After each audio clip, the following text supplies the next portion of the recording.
Pape Satan, alepe. Thus began Plutus with clucking tongue. And that benevolent sage, who all things knew, said to comfort me, do not let your fear harm you, for any power he has will not impede your descent on this rock. Then he turned to face that swollen lip, and said, silence, damnable wolf, consume within yourself your rage. This journey into the darkness is not without cause. It is willed by on high, where Michael wrought vengeance upon the arrogant adultery.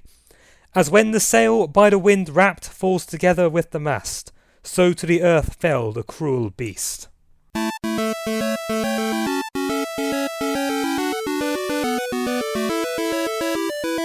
Hello and welcome to Armed with Controllers. This is Fabs and I am back with my latest part of Dante's Inferno playthrough.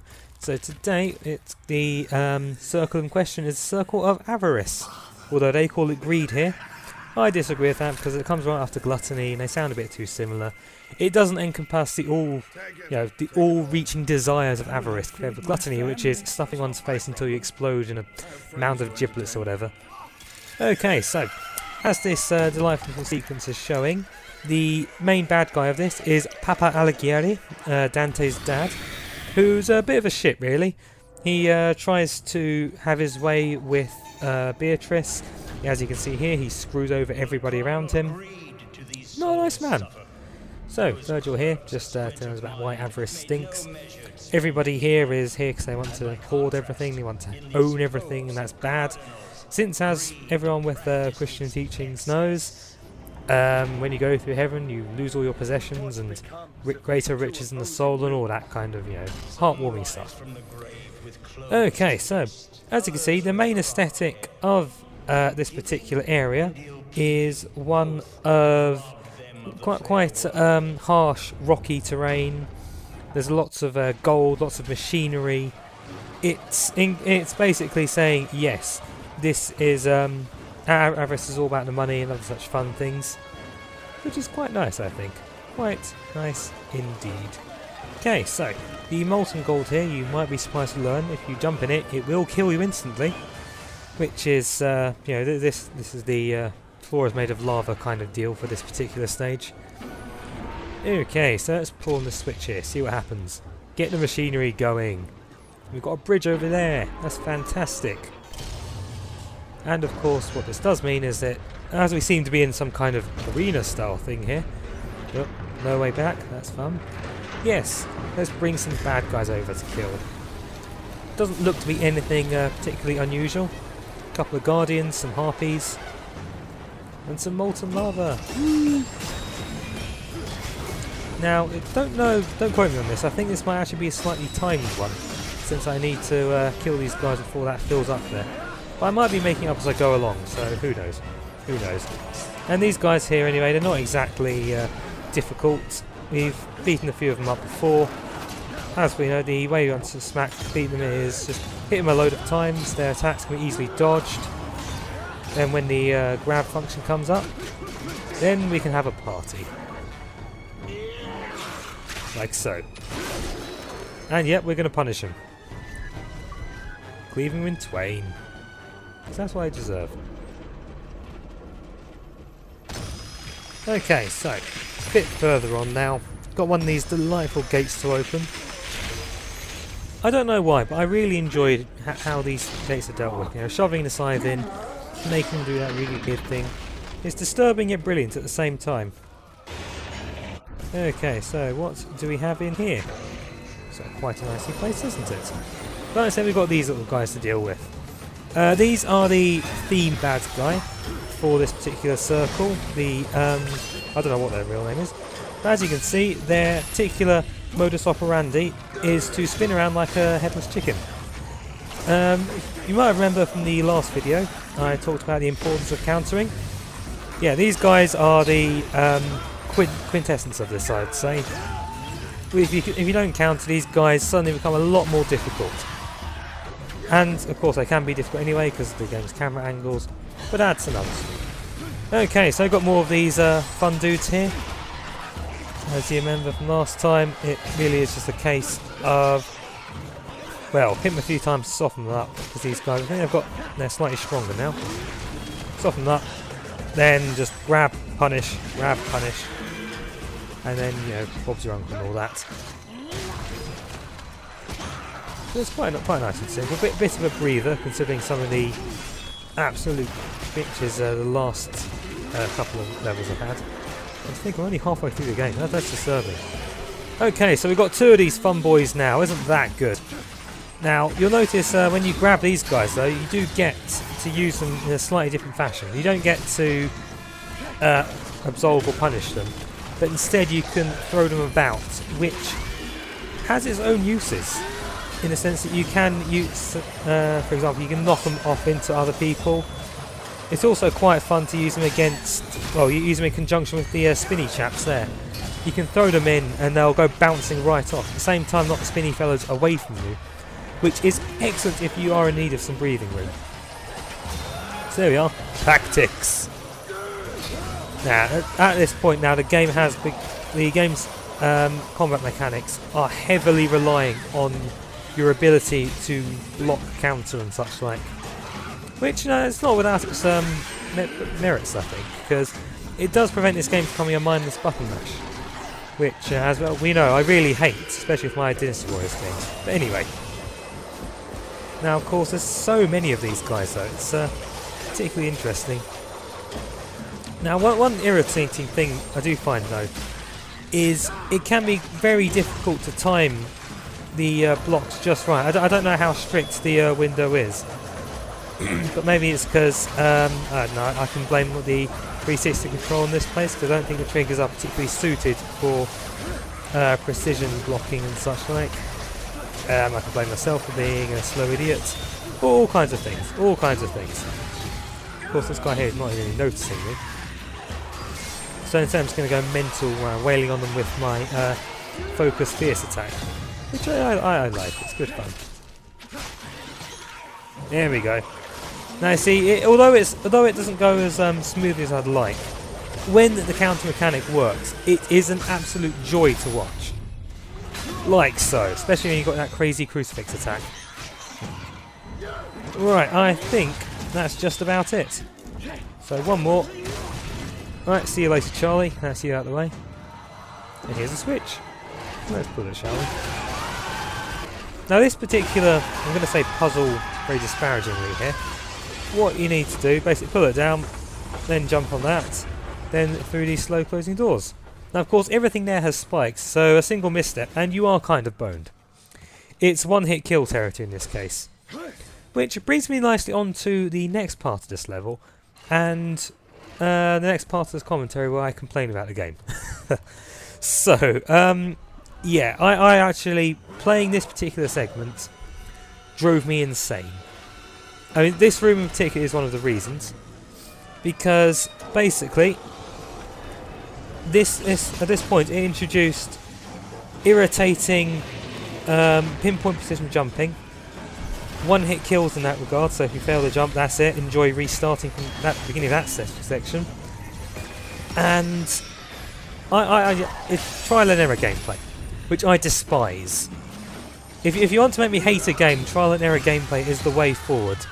And particularly when this game, when you're hampered by this game's still camera, it just suddenly becomes less an exercise actually playing the game, but more luck in some respects, because you can't tell where you're jumping, or even if you're supposed to jump or whatnot, you don't know what you're supposed to be doing. It's not a game anymore. It's just hammering buttons and praying that you've done the right thing, which isn't good. It's supposed to be that skill. It's supposed to be a case of I do this. This is how the game wants me to proceed. Excellent, yay. Okay, I beat the programmers instead of okay. I press these buttons. Didn't work. Oh, it did work this time. Way. But that's enough of my rambling. I mean, this bit in particular drove me insane because, as you can see, you've got a nice little pit of molten lava there, starting to climb up. Now, one time, climbing up, it was evidently the wrong time because that spiky thing there came along. Now, I was hanging on. It pushed me off. So I had to redo a section again. Thanks, game. Ugh. And of course, that's ignoring the fact that I found it very difficult to tell that there was that platform over there because this stupid spiky thing was in the way. So I don't know where I was meant to be jumping. That was really annoying. It doesn't matter. So I'm showing you the victorious part here because, let's face it, no one really wants to watch you doing the same thing again and again, dying. So you end up screaming at the screen. No, see, yes, that's another irritating thing.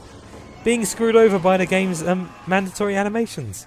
No, I shouldn't be punished for that. It's stupid. But never mind. Okay, so on to another one of the Wii fights. And what do we have here? I'm on what appears to be a disc of some variety, possibly representing a coin. I don't know, I'll leave that for you to decide. And we got more of these money fellows. Excellent, they're so much fun. Especially when they start spinning like that. What's particularly annoying about these guys though, is that they're spinning in random direction. And sometimes you just can't tell when you're supposed to hit the block button because either A, they've ran away from you, in which case you just, act like an idiot, or B, they go, or B, because you expect them to go in the opposite direction, that's it, you're boned. It's very difficult to gauge what they're doing, and considering a lot of fighting these guys is based around predicting their attack, it is pointless. It's such a pain in the arse. Never mind, because once you do knock them down though, you have many options. You can go mad with the grabs, which I'm particularly a fan of, only because it's slightly cathartic, or you can go fun with your focused attacks. It's here. So he was doing that all suddenly, then he's moving at such speed that it's impossible to tell because his trajectory is suggesting otherwise. There's no internal consistency. Right, here's another example of a jump that pissed me off so much. I mean, yeah, it looks simple enough. At the time, you can't tell what the distance is. If you step, there's nothing stopping you from falling off, so you can't get too close either. Because if you fall off, of course, that's another insta-kill. Yay, thanks game. But okay, let's stop complaining now. So the aesthetics here, they're pretty bland, aren't they? No. I mean, I have heard from people on the internet, and as well we know you trust everyone on the internet, that at this point the game does suddenly lose all the unique and interesting stuff that the first few levels offered. That becomes nothing but brown and dark, which is, if true, is a bit of a shame. We'll find out later this week when I take on the selection for anger. But further after, no, I think this the aesthetics here work well. They're cold, they're sterile, and yeah, they do represent hard graft. People toiling in gold mines, that kind of thing. It's exactly it, and that works for avarice, which I'm going to steadfastly say instead of greed, because I'm just that pretentious. Bite me, everyone, bite me. Okay, so on the chalice, I'm sure Jesus would have something to say about that. Alright, and here we have Plutus, God of Wealth.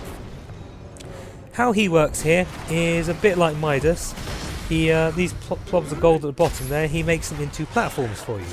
But of course first you've got to fight all these little dudes. So let's fight them, shall we? They're jumping around like monkeys.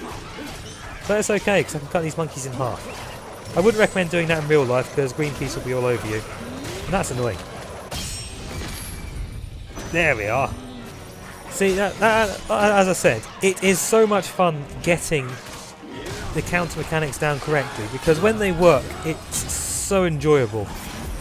It's one of those things in video games you get where it's maybe a difficult mechanic and you're pulling it off. It makes the game more exciting as well, because you're not just sitting there hammering the button. You're doing something else. You're as I said, the timing. It's fun to watch as well. It engages you on more than one level, which is what you want in the game, I should say. Okay, so let's have some fun with the grab here, I think. As you can see, I just threw that guy away, that's very good. See, it's so annoying. You get one of them, and the other side goes mad and starts throwing you away. Okay. Right. Now see that little attack there in the air, I find that really helpful because it draws people closer to you, which is particularly good if you're trying to do something like this, say. So there we are, knocked him away, managed to throw that explodey chap away as well, which is good. So you can have some little impromptu combos with the grab throw attack here, which I quite like. Of course I have to endure this guy being stupid. Come on, hurry up. Of course you can just throw other people into them, it damages them too, which is very helpful. And he's dead. Good, because he deserves it. Okay, so as I said earlier, Plutus, he works a bit like King Midas in that regard here. He makes these little plobs of gold at the bottom there. They become platforms. Why? It's a block puzzle! Yay! It's like I'm really playing Tomb Raider again. Okay, so basically, there's a switch at the bottom here, which turns these things into gold. Now, when they're not in Plutus's guiding light, the statues start to corrode and eventually dissolve. So what do you need to do? Well, let's play with this lever. So, as you can see, it moves the platform around on a clockwise or anti-clockwise basis, depending on how you pull it. And so Plutus's gaze makes the gold into different types of platform. So basically what you have to do is get all of these platforms up and then move them so that they're in a position where you can jump off of one or two of them into the bowl he's got in his left hand, so you can continue. Simplicity itself. Not exactly a puzzle, but it's good enough to get you going. See, it's deceptive how small these things are. I could have thought them would be bigger.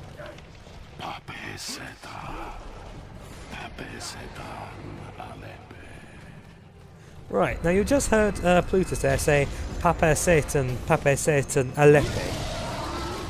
That's a really interesting passage from Dante's Inferno, because no one knows what it means. It's I know it's completely insane. There's an entire Wikipedia page just for that particular line, because it is a subject of continuous debate within Dante's scholars. Nobody knows what the translation should be. As you'll notice in my intro, I've kept it the same as well, because it's complete madness. It's such an iconic line as well. That's the thing. It's iconic because no one knows what it stands for. There's all kinds of things. There's some people say it might be a phonetic reversal of the Greek for well, in the Greek Bible for when Jesus' words when he scours hell the first time over. There's suggestions that it thematically links it to the mention of the war in heaven that Virgil makes. All kinds of things. It's an interesting look. I recommend looking it up. There's all kinds of interesting things that translation, the stories you have with translation, which you can learn so much about, have so much fun. So anyway, this is a new thing here. Basically, previously in the game, when these big fellows, once you got rid of their rider, that was it. You controlled them. It was brilliant. Now they seem to have an inexhaustible supply of these dudes who will come up, and if you're not quick enough, they will rip you off and make you have to get back on again. It's very annoying, particularly because you can't kill these things outright, which makes sense because you kind of need to use them for various bits and pieces. Who will? Now, of course, I don't know about you, but after a while you get really sick of this one particular active time battle thing, because it's always exactly the same. I mean, while it's good so that you aren't getting screwed over and having to trial and error it. I know, I'm being critical, whatever. It's just a bit boring to see the same thing again and again. I mean, it worked well the first time because it was a really cool thing, but to force you to keep doing it, I'm not such a fan. But that's okay, because you have to get an ATB thing for when these guys throw you off as well. Eventually you'll die. Eventually. Alright, there we go. He's dead, just a further charcoal the corpse, I should think, just to be sure. Nope, another one. Stamp on him, making the pain and suffering such as he deserves. Although he's in hell, so it's all he knows. And I don't think they get used to it in hell either. Not like Bart Simpson thought, you know, get used to it like it's a hot tub or something. Okay, so big part of this level is running around with these big dudes, because you need him to traverse a whole load of things to push this big block out the way. Off you go. Yay! And now you get to do some climbing.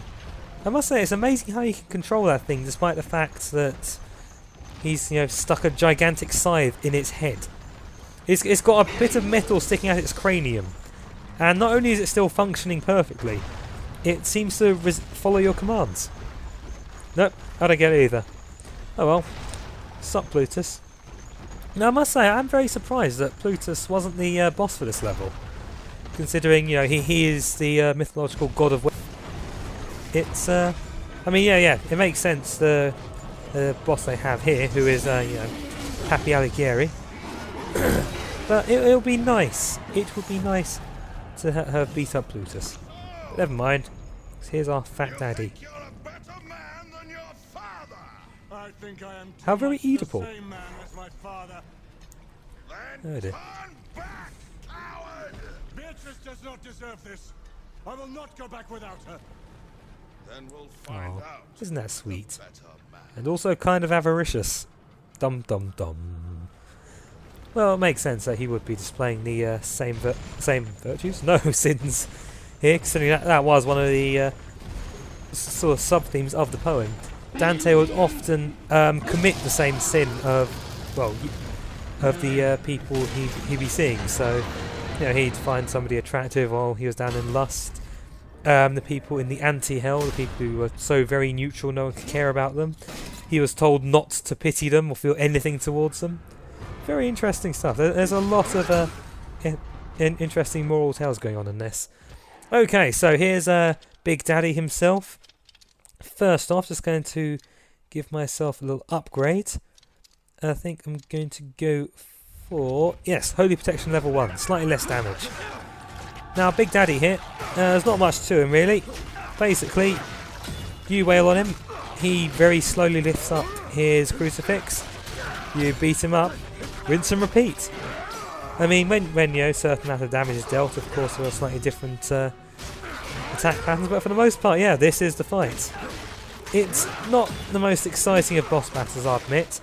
It's not like the Cleopatra battle. It's not as cool as, what's his name, the blind fellow, Minos, that's the one. But I suppose if you're Dante, it's kind of important because you're killing your dad in a crazy Oedipal fashion. So now we just need to find Dante's mother and go shag her. Oh, I've got issues. Anyway. So I find it strange that he's primarily seems to be displaying the sins of gluttony, though, in the sense that he's massive. And most of the sins you see him perform in the in-game cinemas and whatnot revolve around eating. It's very strange, very strange.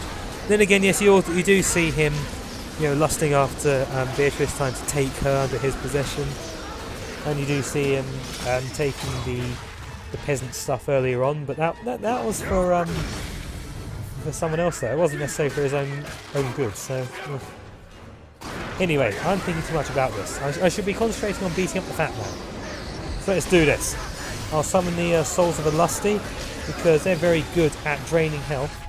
Because they're quite good at the chipping away at the health just by presence, which is nice. I think TV Tropes calls that the invulnerable sphere of death or something like that.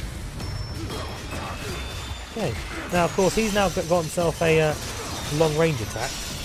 And you also can throw these crucifixes at you. Now what you want to do with these is actually to counter them, surprise surprise, because then you can throw them back at him. And if, I can't remember which move you do, but you can actually hit them back at him so that they then start flying back and forth like they're doing to you, but doing it to him instead. Which is quite nice. So he's got a slightly larger moveset now, but he's still not really proven to be much of a threat. Bit of an anti-climax of a boss, I'd say. Never mind. Come on.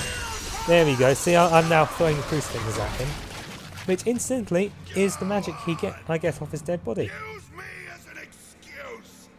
Blame me for everything. You're so I like that line because you get the impression that there are a few dads on the development team basically saying, yes, our kids, they blame us for everything. This is our middle finger towards them. Alright, off you go, Daddy. Pop. Okay, well, that has dealt with the circle of greed. Next up, we have anger. So join me next time, and please, calm down.